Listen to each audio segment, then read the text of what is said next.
Bonjour ou bonsoir, tout dépend à quelle heure vous écoutez ce podcast de l'ODJ Média.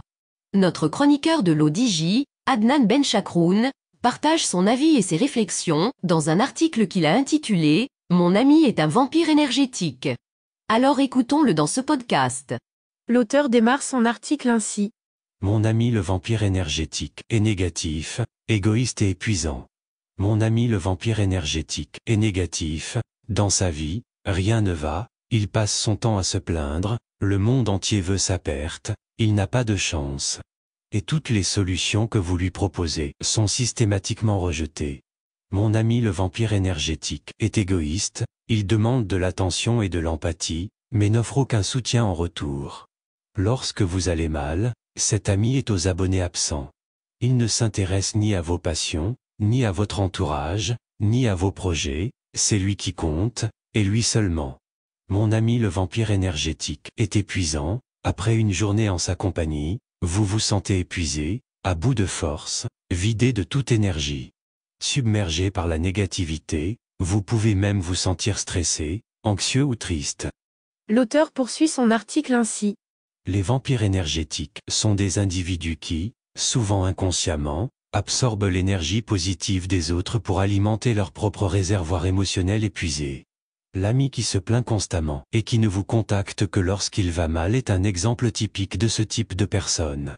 Ces amis peuvent apparaître charmants et sympathiques, mais au fil du temps, vous remarquerez peut-être que chaque interaction avec eux vous laisse épuisé et vidé. Ils partagent leurs problèmes sans fin, mais semblent rarement intéressés par les vôtres. Leurs conversations sont centrées sur leurs propres défis, et ils ne semblent vous contacter que lorsqu'ils ont besoin de se décharger.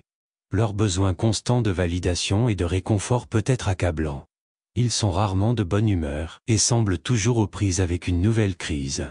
Même s'ils sont souvent en quête de conseils, ils sont rarement disposés à changer ou à prendre des mesures pour améliorer leur situation. Ces amis, bien que généralement sans intention malveillante, ont la capacité de pomper votre énergie positive et de vous laisser avec une sensation de lourdeur ou de malaise.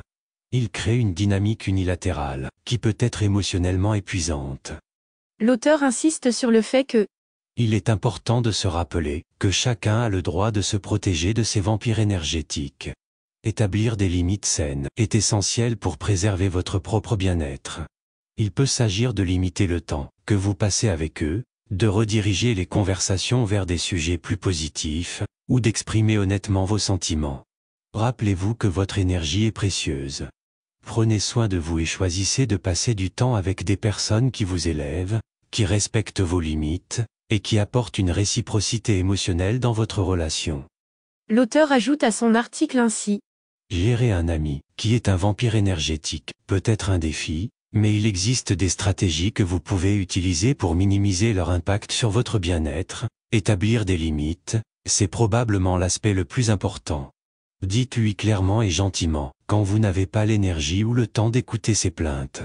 Vous pourriez dire quelque chose comme « Je comprends que tu traverses une période difficile, mais je me sens un peu épuisé en ce moment et j'ai besoin de me concentrer sur moi-même. » Ne pas s'engager dans le drame, ne vous laissez pas entraîner dans leur drame.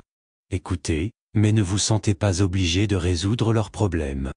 Parfois, les personnes ont juste besoin de se faire entendre, et il est important de se rappeler que ce n'est pas votre responsabilité de résoudre tous leurs problèmes. Prenez soin de votre propre énergie, assurez-vous de prendre soin de vous-même. Cela peut signifier prendre du temps pour vous, faire des activités que vous aimez, ou passer du temps avec des personnes qui vous ressourcent. Dirigez les conversations vers des sujets plus positifs. Lorsque la conversation devient négative, essayez de la diriger vers des sujets plus positifs. Cela peut aider à changer le ton de l'échange.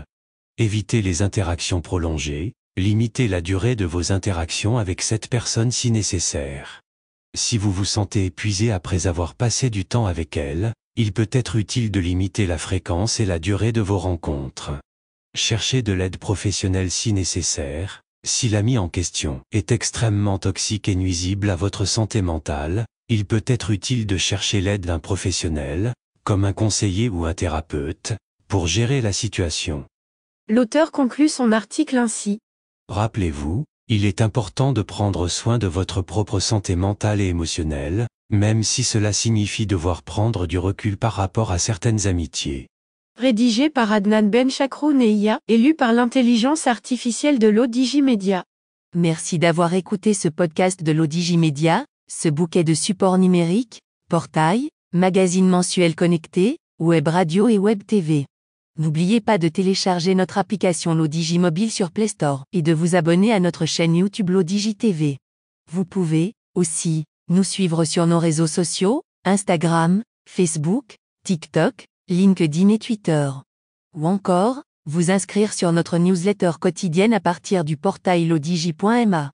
Alors, on se dit au prochain podcast de nos chroniqueurs de l'Odigi. Et à très bientôt, si et seulement si vous le voulez bien.